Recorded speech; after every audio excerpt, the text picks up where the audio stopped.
அனைவருக்கும் இனிய மதிய வணக்கம். ஸோ இன்னைக்கு நம்ம 7ஆம் வகுப்புல எத்தனாவது இயல் 6வது இயல் பார்க்க போறோம். அதுக்கு முன்னாடி நம்ம சேனலுக்கு புதுசாக இருந்தீங்கன்னா சப்ஸ்கிரைப் பண்ணுங்க. உங்க ஃப்ரெண்ட்ஸ் யாரும் குரூப் 2 குரூப் 4 எதுக்கும் ப்ரிலிம்ஸ் படிச்சாங்கன்னா கண்டிப்பா நம்ம சேனலை ரெஃபர் பண்ணுங்க. அவங்க தான் அடுத்த கவர்மெண்ட் ஆஸ்பிரண்ட் அப்படிங்கிறத நாங்க தெரிவிச்சுக்கிறேன். சரி, வாங்க வீடியோக்குள்ள போகலாம். ஸோ நெக்ஸ்ட் பாருங்க, இதுல ஒரு வேண்டுகோள் அப்படிங்கிறது முதல் டாபிக்கா இருக்கு. ஸோ இது என்ன அப்படின்னா, ஒரு அரசர் வேண்டுகோள் விடுக்கிறாரு. என்ன அப்படின்னா, நான் இப்போ மழை பெய்யணும் அப்படின்னு சொன்னார்னா மழை பெய்யும். அப்போ அதான் உங்களுக்கு இங்க ஷார்ட்கட், ரைட்டா?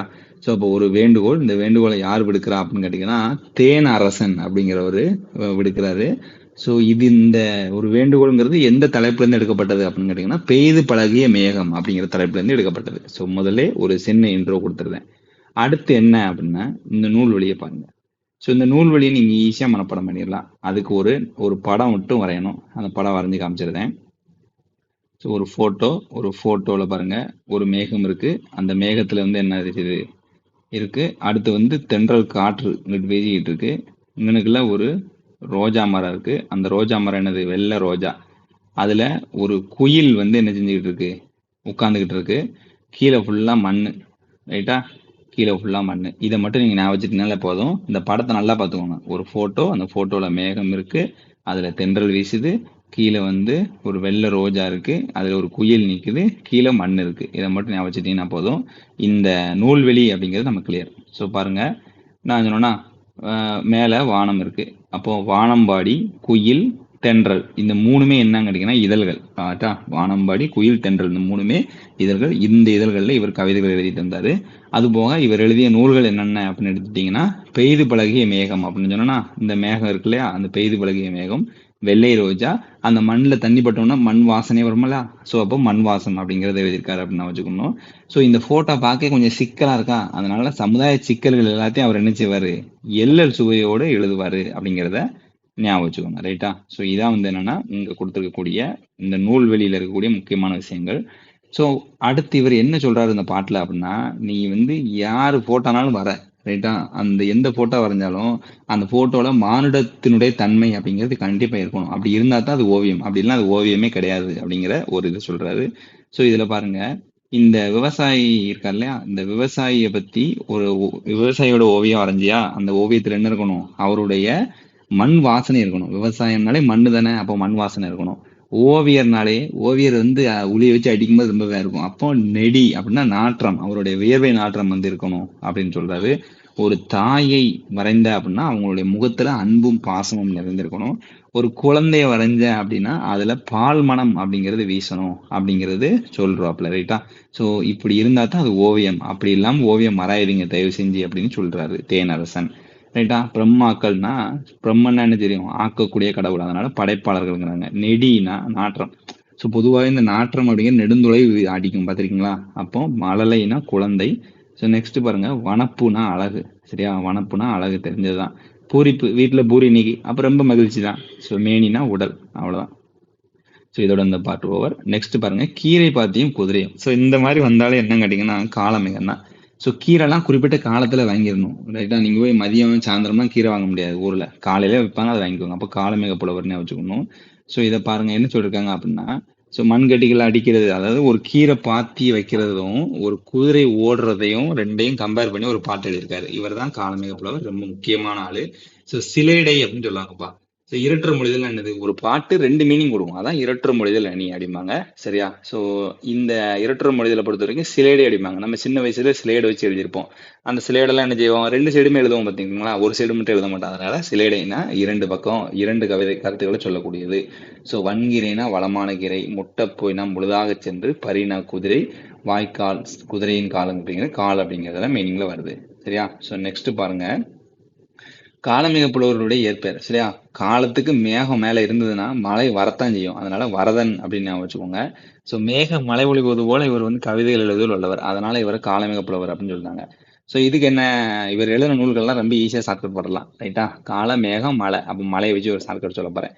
ஸோ என்னதான் நீங்க சித்திரை மாசம், அதாவது யானை மேல, ரைட்டா? யானை மேல சரஸ்வதியோட சித்திரத்தை வச்சு, ரைட்டா? சரஸ்வதியோட சித்திரத்தை வச்சு நீங்க சித்திரை மாசம் போனீங்கன்னா மழை பெய்யாது. சித்திரை மாசங்கிறது என்னது? வெயில் உச்சகட்டத்துல இருக்கக்கூடிய ஒரு மாசம். அப்ப அந்த காலத்துல மழை பெய்யுமா? மழை பெய்யாது. அப்போ நீங்க சித்திரை மாசம் மழை பெய்யணும்னு யானை மேல சரஸ்வதி போட்டா வச்சு சுத்தினாலும் மழை வராது அப்படிங்கிறது தான் பிரம்மனுடைய விளக்கம். பிரம்மன் தான் படைப்பாளர்னு சொன்னா. ஸோ இப்போ பாருங்க, திருவானைக்காவுலா, சரஸ்வதி மாலை, பிரம்ம விளக்கம் மற்றும் என்னது சித்திரமடல் அப்படிங்கிறது இவர் எழுதின நூல்கள் அப்படின்னு நான் வச்சுக்கணும். ஸோ இவர் எழுதிய பாடல்கள் வந்து முழுவதுமாக கிடைக்கல, அங்கனங்கன கிடைக்கி, ரைட்டா. ஸோ அதை வந்து என்ன செய்வாரு, பொன்னுச்சாமி அப்படிங்கிறவர் தான் என்ன செய்வார், தேடி கண்டுபிடிச்சு ஸோ சேர்க்க சொல்லி ஒரு இது ஆர்டர் போடுவாப்புல, ரைட்டா. அதுக்கு என்னங்க தான் தனிப்பாடல் திரட்டு அப்படிங்கிற ஒரு இதே வந்து உருவாக்கியிருப்பாங்க. அதுல இருந்து தான் இவருடைய பாடல்கள் நம்ம எடுத்து படிச்சுக்கிட்டு இருக்கோம். சரியா, நெக்ஸ்ட் வாங்க. ஸோ பேசும் ஓவியங்கள், இதுல என்னப்பா, ஆயக்கலைகள் 64 இருக்கு. அந்த 64ல ஓவியக்கலை அப்படிங்கிறது ரொம்ப முக்கியமான கலை. ஸோ அதை பத்தி தான் பார்க்க போறோம். ஸோ ஓவியங்கள்ல ஃபர்ஸ்ட் பார்க்க போற ஓவியம் குகை ஓவியம். மனிதன் வந்து முதல்ல என்ன செஞ்சான், குகையில தான் வாழ்ந்தான். அப்ப அவனுக்கு என்ன செய்யணும், நேரம் போகணும். உடனே என்ன செஞ்சான், சும்மா ஏன் இருக்கணும் அப்படின்ட்டு வீட்டுல நடனம் ஆடுத ஓவியம், ஸோ முன்னோர்கள் வேட்டையாடுவாங்கல்ல, அந்த வேட்டையாடின ஓவியம், ஸோ இந்த மாதிரி ஓவியங்களா வரைய ஆரம்பிச்சான். இந்த ஓவியங்கள் எல்லாத்துக்குமே என்ன செஞ்சான் அப்படின்னா வண்ணம் கொடுக்கணும். அப்ப அந்த வண்ணத்துக்கு என்னது, மணல் கல், அது மட்டும்தான் அவனுக்கு கிடைக்கும். அந்த ரெண்டையும் வச்சு என்ன செஞ்சான், ஸோ ஓவியத்துக்கு வண்ணம் தீட்டினான் அப்படிங்கிறத மட்டும் தெரிஞ்சுக்கிட்டீங்கன்னா போதும். வேற எதுவுமே இதுல முக்கியமா இல்லை. ஸோ நெக்ஸ்ட் பாருங்க, சுவர் ஓவியம். ஸோ சுவர் ஓவியம்னா என்னன்னா ஃப்ரெஸ்கோ ஓவியம் அப்படின்னு நான் வச்சுக்கணும். ஸோ ஃப்ரெஸ்கோ ஓவியம்னா என்னது, ஃப்ரெஷ்ஷா இப்போ தான் சாந்து போட்டு பூசியிருக்காங்க, ஈரமா இருக்கு, அதுல வரைஞ்சா அது ஃப்ரெஸ்கோ ஓவியம். காஞ்ச பிற ஓவியம் வரைஞ்சா அது உலர் ஓவியம். ஸோ இப்போ ஏற்பட்ட ஓவியம் எங்க இருக்கு அப்படின்னு கேட்டீங்கன்னா தஞ்சை பெரிய கோயில்ல இருக்கு. தஞ்சை பெரிய கோயில்ல இருக்கு. அந்த மாதிரி சுந்தரருடைய வாழ்க்கை முழுவதுமே ஓவியங்களாக வரையப்பட்டிருக்கு அப்படின்னு சொல்லியிருப்பாங்க. ஸோ சுவர் சுந்தரர், சு ரெண்டுல இருக்கு. இந்த ரெண்டையும் நீங்க லிங்க் வச்சுக்கிட்டீங்கன்னா போதும், வேற எதுவுமே தேவையில்ல. ஸோ நெக்ஸ்ட் பாருங்க, துணி ஓவியம்.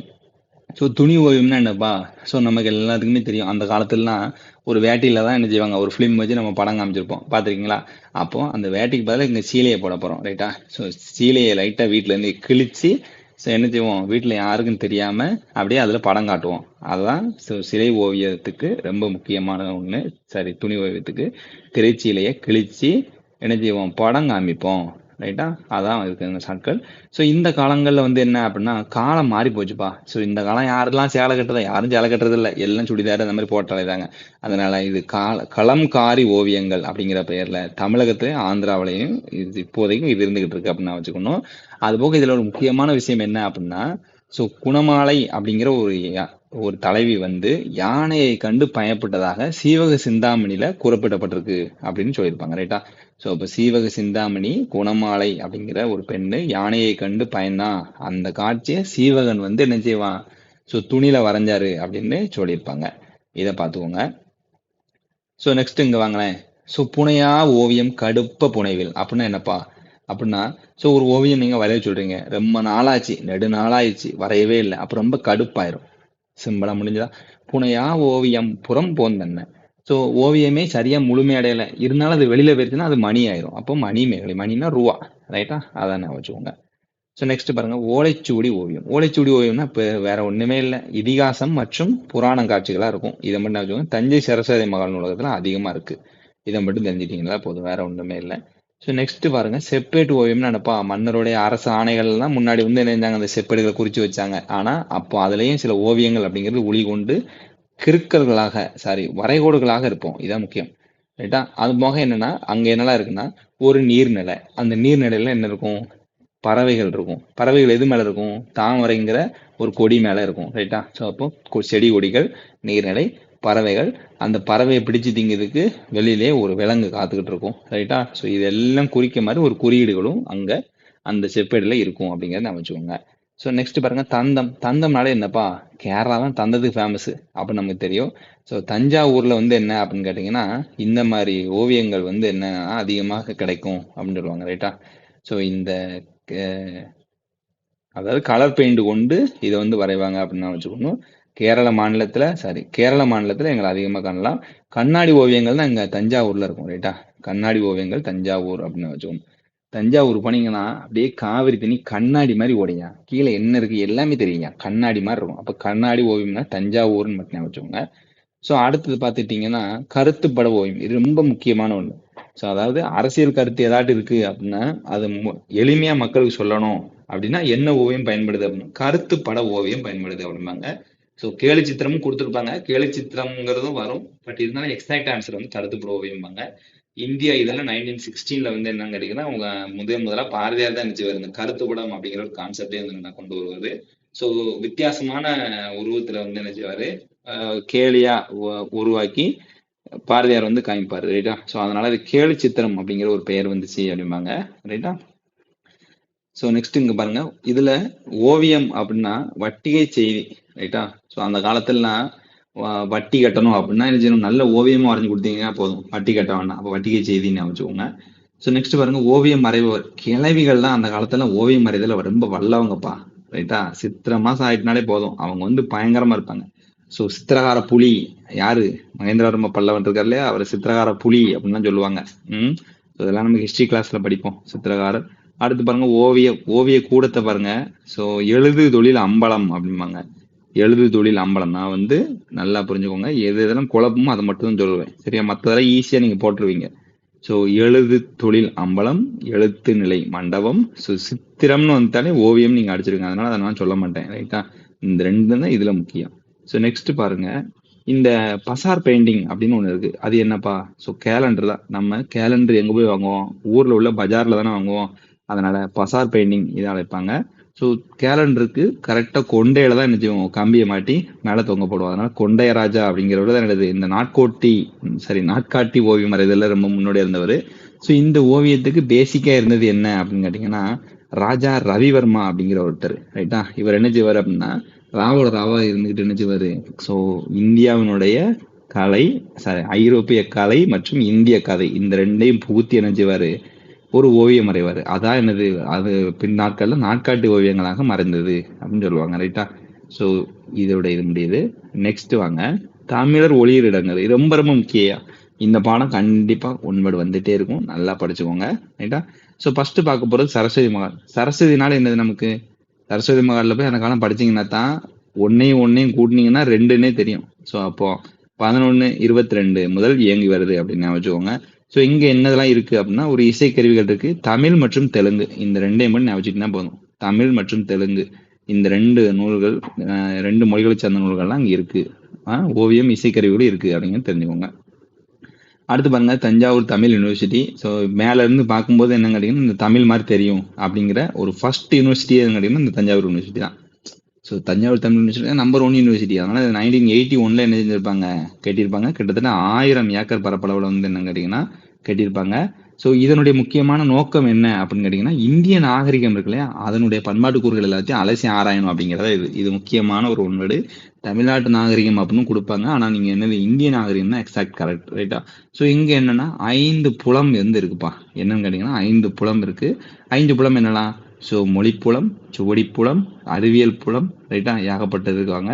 ஸோ ஃபர்ஸ்ட் பாருங்க, மொழிப்புலம், அறிவியல் புலம், சுவடிப்புலம், கலைப்புலம், வளர்தமிழ் புலம். அதாவது நல்லா புரிஞ்சுக்கோங்க, இந்த ஓலைச்சுவடி இருக்கு இல்லையா, அந்த ஓலைச்சுவடியில் உள்ள என்ன மொழி இருந்தாலும் சரி அதை ஈஸியா கத்துக்கலாம் எங்க அப்படின்னா இந்த யூனிவர்சிட்டி போய் படிச்சீங்கன்னா. ஆமா, அந்த மாதிரி. ஸோ எந்த கலையினாலும் சரி நம்ம அந்த கலையும் என்ன செய்யலாம், வளர்த்துக்கலாம். சில ஜோதிட கலையெல்லாம் இருக்குன்னா அதை நம்ம வந்து வளர்த்துக்கலாம் இங்க போனோம்னா. ஸோ அதான் மேட்டர். அப்போ 5 புலங்கள் இருக்குது. 5 புலங்கள்லயும் ஒரு புலத்துக்கு 5 துறைகள் விதமா 25 துறைகள் இருக்கு. அது போக ஐஏஎஸ் யாரும் தமிழ்நாட்டுக்கு பாஸ் ஆகி வராங்கன்னா அவங்களுக்கு தமிழ் ட்ரைனிங் எங்க கொடுப்பாங்கன்னா அந்த தஞ்சை தமிழ் யூனிவர்சிட்டில இருந்து வந்து கொடுப்பாங்க. அது போக அங்க ஒரு சித்த மருத்துவ கல்லூரியும் வந்து இயங்கிக்கிட்டு இருக்கு அப்படிங்கறத அமைச்சுக்கோங்க. ஸோ ஊவேசானாலே நல்லா புரிஞ்சுக்கோங்க, ஊவேசானாலே 6 தான் கான்செப்ட், 6 தான் ஷார்ட்கட். எத்தனாலும் சரி 6 6 6ன்னு வரும், ரைட்டா. 6ஆம் வகுப்பு பழைய புத்தகம் வீடியோ போட்டிருக்கேன், அதுல பாருங்க சூப்பரா ஷார்ட்கட் போட்டிருப்பேன். ஸோ 1942 நாளை ரெண்டையும் கொடுங்களேன், 6 வந்துருச்சா. ஸோ 42ல சென்னையில தான் என்ன அப்படின்னு கேட்டீங்கன்னா இந்த ஊவேசன் உலகம் அப்படிங்கிறது தொடங்கப்படுது. ஸோ இங்க எந்தெந்த மொழிகள்லாம் இருக்கு அப்படிலாம் கேட்க மாட்டான். ஸோ எந்த இது முக்கியம், ரைட்டா, எத்தனை ஓலைச்சுவடிகள் இருக்கு, எத்தனை நூல்கள் இருக்கு அப்படிங்கிறது மேட்டர். ஸோ ஓலைச்சுவடியை பொதுவாக கெட்டி வைப்பாங்க, பாத்துறீங்களா. ஸோ கெட்டி வைக்கிறதுனா கெட்டி 8 அப்படின்னு வச்சுக்கோங்க. அப்ப கடைசி 8ல முடியணும். அது மாதிரி நூலு அப்படின்னாலே தமிழ் நூல்கள் பொறுத்த வரைக்கும் ஒரே ஒரு பைண்டிங் போட்டா போதும், பக்காவா நூலாயிராது. ஸோ அப்போ 2941 இதையும் நீங்க வந்து மனப்படம்லாம் பண்ண வேண்டாம். அப்படியே இந்த 1941 இருக்கு பாத்தீங்களா, சரிங்க வாங்க. 1942 இந்த 42ல பாருங்க, 2 இது 9, அப்படியே இந்த ரெண்டையும் போட்டுக்கோங்க 29. அடுத்து இந்த 41 அப்படியே போட்டுக்கோங்க, ரைட்டா. 2941 நூல்கள். ஸோ ஓலைச்சுவடிகள் அப்படிங்கிறது என்னன்னா இந்த ரெண்டையும் ஒன்னையும் லிங்க் பண்ணிக்கோங்க, ரைட்டா. இந்த ரெண்டையும் ஒன்னையும் லிங்க் பண்ணிக்கோங்க. 21 வந்துருச்சா, மறுபடியும் ஒரு 2 போட்டுக்கோங்க. ஓலைச்சுவடியை கெட்டி தானே வைக்க முடியும், அப்ப கெட்டு, அவ்வளவுதான். 21, 28 ரொம்ப படிக்க வேண்டாம். ரைட்டா, ஈஸியா முடிஞ்சிடலாம். இந்த கீழ்த்திசை நூலகமும் இந்த கன்னிமர நூலகமும் ரொம்ப இன்டர்லிங்கா இருக்கும். எப்படின்னா, இது 1869, இந்த 69 அப்படியே திருப்பி போடுங்க, 96 வந்துருச்சா, அவ்வளவுதான். ஸோ கீழ்த்திசை நூலகம்ங்கிறது அறிஞர் அண்ணா நூற்றாண்டு நூலகம் இருக்கு இல்லையா, அந்த நூலகத்துல இப்போ 7வது ஃப்ளோர்ல வந்து என்னன்னா இயங்கிக்கிட்டு இருக்கு அப்படிங்கிறத மட்டும் நீங்க ஞாபகம் வச்சுக்கோங்க. ஸோ இதில் பாருங்க, 6 இருக்கு, 8 இருக்கு, 9 இருக்கு, 7 காணுமா, அதனால 7வது நூலகத்துல இருக்கு அப்படின்னு வச்சுக்கோங்க. கன்னிமர நூலகம்னா ரொம்ப முக்கியம். ரைட்டா, கண்ணியம் தவறாம நிஜம் நடுவுல இருக்கணும். அப்ப தமிழ்நாட்டின் மைய நூலகம் எதுன்னு கேட்டீங்கன்னா இந்த நூலகம் தான். ஸோ களஞ்சிய நூலகம் அப்படின்னால இதுதான். இந்த நூலகத்துல வந்து என்ன அப்படின்னா 3வது தளத்துல வந்து என்னன்னு கேட்டீங்கன்னா மறைமலை அடிகள் நூலகம் அப்படிங்கிறது இருக்கு. ரைட்டா, ஸோ கன்னித்தன்மைன்னு என்ன சொல்றேன், அதாவது கண்ணியம்பாங்களா, டிக்னிட்டி, அந்த டிக்னிட்டி தன்மையோட இருந்தீங்க அப்படின்னா இந்த உலகத்துல நினைச்ச முடியாது, வாழ முடியாது, உங்களை மறைஞ்சு போயிருவீங்க. அதான் மறைமலை அடிகள் நூலகம் வந்து என்னன்னா 3வது தளத்தில் இருக்கு அப்படின்னு வச்சுக்கோங்க. 6 லட்சம் பிரதிகள் வந்து என்ன கேட்டீங்கன்னா இங்க வந்து இருக்கு. அந்த மாதிரி எந்த ஒரு மேகசின், எந்த ஒரு நியூஸ் பேப்பர் எது வந்தாலும் சரி, அதோட ஒரு காப்பி வந்து என்ன செய்யணும் அப்படின்னா இந்த நூலகத்துல வைக்கணும் அப்படிங்கறத மட்டும் ஞாபகம் வச்சுக்கோங்க. கன்னிமர நூலகம் over. So next Valluvar Kottam. சரியா, வள்ளுவர் கோட்டம்னால என்னது, கோட் 8 அது மாதிரி ஞாபகம் வச்சுட்டீங்கன்னா போதும். மொத்தம் எவ்வளவு, 128 அடி. அதாவது மொத்தம் 133 அதிகாரமா, அதுல 5 அதிகாரத்தை மட்டும் தூக்கிட்டாங்க அப்படின்னு வச்சுக்கணும். ரைட்டா, 5 அதிகாரத்தை மட்டும் தூக்கிவிட்டாங்க அப்படின்னு வச்சுக்கணும். இது எப்போ அப்படின்னா 73. சரியா, அறம்பொருள் இன்பம் அப்படிங்கிற முப்பால் கொண்டது அப்படின்னு நம்ம தெரியும். அதனால 1973 தொடங்கி அதே ஒரு 3 கூட்டிக்கோங்க, 76 இதை கன்ஸ்ட்ரக்ஷன் ஓவர் ஆயிடுச்சு. மொத்தம் 128 அடி. ஸோ திருவாரூர் தேர் போல இது வந்து வச்சிருப்பாங்க. உள்ள திருவள்ளுவர் வந்து இருப்பாரு. ரைட்டா, ஸோ இது எண்கோண வடிவத்தில் இருக்கும். ரைட்டா, ஆக்டோகன் வடிவத்தில் வந்து என்னன்னா இதனுடைய ஷேப் வந்து என்னென்ன இருக்கும் அப்படின்னு சொல்லியிருப்பாங்க.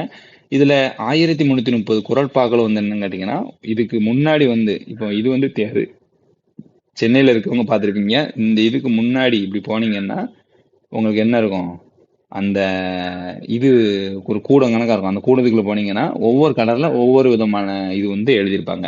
ரைட்டா, அதுல பாருங்க, அறத்துப்பால்ல வந்து என்னன்னா கருப்பு நிற பரிங்குகள்ல எழுதியிருப்பாங்க. சரியா, ஸோ ஒரு ரூமுக்கு போறோம், கிச்சன் எப்படி இருக்கும், கருப்பா இருக்கும், புகை அடிச்சு, அப்போ கருப்பு நிறம் அப்படின்னு வச்சுக்கணும். அடுத்து பொருள், எந்த பொருள் வாங்கினாலும் சரி வெள்ளைய பார்த்து வாங்குவான். எனக்கு இந்த பொருள் தான் நல்லா இருக்கு, சூப்பரா இருக்குன்னு வாங்குவான். அப்போ பொருட்பால்னாலே வெண்மை நிறத்துல இருக்கும். ஸோ இன்பத்து பால் அப்படின்னால என்னன்னு கேட்டீங்கன்னா செந்நிறம். ரத்தம் சிந்தி உழைச்சாதான் இன்பமும் வாழ முடியும். சரியா, அப்போ செந்நிறம் அப்படின்னு நான் வச்சுக்கோங்க. 3மே இருக்கு, வேற எது இதுல முக்கியமான விஷயங்கள் கிடையாது. ஸோ நெக்ஸ்ட் திருவள்ளுவர் சிலை. திருவள்ளுவர் பாருங்க, அப்படி 3 விரல இப்படி காமிச்சிட்டு நிக்காரு. ரைட்டா, இங்க பாருங்க 3 விரல காமிச்சிட்டு நிக்கிறேன். அப்போ 30 அடி நான் மேல நிக்கேன் அப்படின்னு காமிச்சிட்டு இருக்காரு. ஸோ தரை மட்டத்துல இருந்து எத்தனை அடி உயரத்துல இருக்காரு அப்படிங்கிறது ஒரு முக்கியமான உண்மைடு. அவர் 30 அடி உயரத்துல இருப்பாரு. இந்த படம் இருக்கா, 30 அடி உயரம். ஸோ 1990 தொடங்குவாங்க. 10 வருஷம் வந்து நான் முடிஞ்சு 2000 ஜனவரி மாதம் 1ஆம் தேதி வந்து நான் தொடங்கப்படுது. மொத்தம் இதுல எத்தனை, 133 அடி உயரம். அதுல இந்த பார்த்தீங்களா இந்த ரூம், இது மட்டும் 38 அடி. அதாவது அறத்துப்பாலனுடைய அதிகாரங்கள். மீதி மேல இருக்கக்கூடிய 95 அடி வந்து என்னன்னா இந்த சிலை இருக்கு அப்படின்னு வச்சுக்கோங்க. ஸோ இது கெட்டுறதுக்கு வந்து என்ன அப்படின்னா எத்தனை டன் முதல் எத்தனை டன் வரை, 3 முதல் 8 டன் வரை வந்து என்னன்னா சைஸ், அதாவது ஒவ்வொரு கல்லுமே 3 ton 8 ton, 3 ton minimum 8 ton maximum, அந்த லெவல்ல வந்து என்னன்னு கேட்டீங்கன்னா இருக்கு. மொத்தம் எத்தனை கற்கள் அப்படிங்கறத நல்லா ஞாபகம் வச்சுக்கணும். 3681. 3 6 பெருக்குங்க, 3 6 பெருக்குனீங்கன்னா 18 வந்துருச்சு. அந்த 18 அப்படி திருப்பி போட்டுக்கோங்க. அப்ப 36 81 கருங்கற்கள் போடப்பட்டது. மொத்தம் எவ்வளவுன்னா 7000 டன். ஸோ 7 சீர் கொண்டது தான் திருக்குறள் அப்படிங்கிறது தெரியும் உங்களுக்கு. ரைட்டா, ஸோ அப்படிங்கிற என்னது உங்களுக்கு 7000 டன் இருக்கு அப்படின்னு வச்சுக்கோங்க. இதுல மொத்தம் 133 திருக்குறள்கள் வந்து என்னன்னா இந்த ரூமுக்குள்ள வந்து என்னன்னா சிகப்பு கலர் எழுத்துல வந்து என்னன்னா எழுதப்பட்டிருக்கு அப்படின்னு சொல்லுவாங்க. இது ரொம்ப முக்கியமான ஒரு ஒன் வேர்ட். ஸோ நெக்ஸ்ட் பாருங்க, உலக தமிழ்ச்சங்கம். இந்த உலக தமிழ்ச்சங்கமும் நம்ம 1981 தஞ்சை தமிழ் யூனிவர்சிட்டியும் ஒரே வருஷம் அடிக்கல் நாட்டிருப்பாங்க. ரைட்டா, 1981. ஸோ காந்தியடிகள் வந்து என்ன செய்யறாருன்னா அப்படியே தள்ளாடி கம்பு ஊனி வந்து உட்கார்றாரு ஒரு இடம். அதான் என்னது, மதுரை தல்லாகுளத்துல காந்தி அருங்காட்சியகம் பக்கத்துல உலக தமிழ்ச்சங்கம் வந்து உருவாக்கப்படுது. அப்போ காந்தியடிகள் உட்காரால, அவரோட வயசு எவ்வளவுன்னா 87 வயசு. ரைட்டா, அப்போ 87,000 சதுரடி பரப்புல மனதை கண்கவரும் வரல கட்டினாங்க. அது எப்பொழுது உருவாக்கப்பட்டதுன்னா 2016 தான் வந்து என்னது அதை வந்து ஓப்பன் பண்றாங்க. அதுல ஏகப்பட்ட கூடங்கள் இருக்கு. அதுக்கு எதிர்த்தாப்புல என்னன்னா, சங்கத்தமிழ் காட்சி கூடம் அப்படிங்கிற ஒண்ணு இருக்கு. அந்த காட்சி கூட என்ட்ரன்ஸ்ல வந்து பாத்துக்கிட்டீங்கன்னா, தருமிக்கு பொற்கிளி கொடுப்பாங்க இல்லையா, அந்த கொடுக்க திருவிளையாடற் புராண காட்சி வந்து செதுக்கப்பட்டிருக்கும். அது போக அங்க வந்து என்னன்னா, தொலைஞ்சு போன ஔவையார காப்பியை வச்சு பிடிக்கிற மாதிரி சிலைலாம் இருக்கும். தொலைஞ்சு போன ஔவையார காப்பியை வச்சு பிடிக்க போறாங்க. அப்போ தொல்காப்பியர், ஒரு நிமிஷம் பாருங்க. தொல்காப்பியர், ஔவையார், காப்பி, ரைட்டா. இப்படி அவங்களோட வெண்கல சிறுவங்கள் இருக்கு. அது போக என்னன்னா, 3ஆம் தமிழ் இங்க சுற்றுச்சுவர்கள்ல சங்க இலக்கிய காட்சிகளும் இருக்குது அப்படிங்கிறத மட்டும் நீங்க ஞாபகம் வச்சுக்கோங்க. நெக்ஸ்ட் என்னப்பா, பூம்புகார். இந்த பூம்புகாரும் அந்த நம்ம இது பார்த்தோம் இல்லையா, வள்ளுவர் கோட்டமும் அதுவும் வந்து என்னன்னு கேட்டீங்கன்னா ஒரே வருஷம் 1973. இது என்னப்பா, 2000 வருஷத்துக்கு முன்னாடி நமக்கு எல்லாரும் தெரியும். பூம்புகார் அப்படிங்கிறது என்னது, சோழர்களுடைய முக்கியமான ஒரு துறைமுகமா இருந்தது அப்படின்னு தெரியும். அதுல வந்து என்னது, பூம்புகார் வந்து பட்டினப்பாக்கம், மருவூர் பாக்கம் அப்படின்னு 2 எண்ணம் சொன்னோம். மருவூர் பாக்கம்னா என்ன அப்படின்னா, கடற்கரை பகுதி, ரைட்டா. நம்ம மருவூர் பாக்கம்னா ஊர் பக்கம் எழுதிடாதீங்க. மருவூர் பாக்கம்னா கடல் பாக்கம், பட்டினப்பாக்கம்னா நகரம். பட்டினம் அப்படின்னு சொல்லுவாங்க, நகரம். இந்த 2 பகுதி இருந்தது. ஆனா அது என்னாச்சு, கடல் குழல அழிஞ்சு போயிருச்சு. அதை நினைவூட்டும் விதமாக 1973 தமிழ்நாடு கவர்மெண்ட் வந்து என்ன அப்படின்னா, ஒரு பூம்புகார் காட்சி கூடம்னு உருவாக்குறாங்க. அதுல 7 நிலை காட்சி கூடம் அப்படிங்கிறது இருக்கு. அதுக்குள்ள கண்ணகிக்கு கண்ணகி வாழ்க்கை 50க்கு 50ன்னு இருந்தது, சரியா. அதுல ஒரே ஒரு பெண் வந்தா, மாதவி. அவ வந்ததுனால என்ன ஆயிடுச்சு, 49 ஆயிடுச்சு, அவ்வளவுதான். அப்போ கண்ணகிக்கு 49 சிலைகளும், மாதவிக்கு ஒரு நெடிய சிலையும் இருக்கு. அது போக இதுல பாவை மன்றம், இளஞ்சி மன்றம், நெடுங்கல் மன்றம் அப்படிங்கிற 3 மன்றம் இருக்கு. அந்த 3 மன்றத்துல பாவைன்னா என்னப்பா, ஒரு பெண்ணை தான் பாவைன்னு சொல்லுவோம். அப்போ பாவை மன்றம், இளைஞி மன்றம், இந்த 2லயுமே வந்து என்னன்னா, ஒரு பெண்களுடைய சிலைகள் வந்து சூப்பரா இருக்கும், கண்ணை கவரும். நெடுங்கல் மன்றம்னா ஒரு நெடுங்கல் இருக்கும், அந்த நெடுங்கல்ல சுத்தி 8 கல் இருக்கும். அது தற்கால மனிதன் இருக்காங்க இல்லையா, அந்த மனிதனுடைய வாழ்க்கை நிலைகளை பத்தி சொல்லக்கூடியதா இருக்கு. தற்கால சிறப்புகளுக்கு ஒரு எக்ஸாம்பிளா இருக்கு அப்படின்னு சொல்லியிருப்பாங்க. இதோட வந்து இந்த பாடம் வந்து நான் நிறைவுறுது. நெக்ஸ்ட் கடைசியா இருக்கக்கூடிய இந்த பொருளை பார்த்துடலாம். படைப்பாளர்னா கிரியேச்சர் அப்படின்னு நமக்கு தெரியும். சிற்பம்னா ஸ்கல்ச்சர்ஸ் அப்படின்னு தெரியும். கல்லுல தானே சிலை செய்வோம். அப்போ ஸ்கல் அப்படின்னா கல், சிற்பம்னு வச்சுக்கோங்க. ஆர்ட்ஸ் அண்ட் சயின்ஸ் காலேஜ், கலை மற்றும் அறிவியல் கல்லூரி. அப்போ ஆர்டிஸ்ட்னா கலைஞர், இன்ஸ்கிரிப்ஷன்னா கல்வெட்டு, மனுஸ்கிரிப்ட்னா ஒரு மனு வந்து கையால தானே எழுதுவோம், அப்போ கையெழுத்து படி, ரைட்டா. ஏஸ்தெட்டிக்ஸ்னா அழகியல், இது எல்லாத்துக்குமே தெரியும். ஏஸ்தெட்டிக்ஸ்னா ஒரு ஏஜ் ஆயிடுச்சுன்னா அழகு போயிடும், ரைட்டா. அப்போ ஏஸ்தெட்டிக்ஸ்னா அழகியல், பிரஷ்னா தூரிகை, கார்ட்டூன்னா கருத்து படம். கார் கரு, இதை மாதிரி ஞாபகம் வச்சுக்கோங்க. கேவுனா குகைன்னு தெரியும், குகை. மாடர்னா நவீன. இதோட இந்த பாடம் முடிவடைந்தது. ரொம்ப ஷார்ட்கட்டா சூப்பரா சொல்லி கொடுத்துருக்கோம். அடுத்த வீடியோல நம்ம 7வது இயல் நயத்துகு நாகரிகத்துல திருநெல்வேலி சீமையை பத்தி பார்த்துடலாம். அதுக்கு வரைக்கும் நம்ம சேனலை தொடர்ந்து டியூன் பண்ணிட்டே இருங்க. நன்றி, வணக்கம்.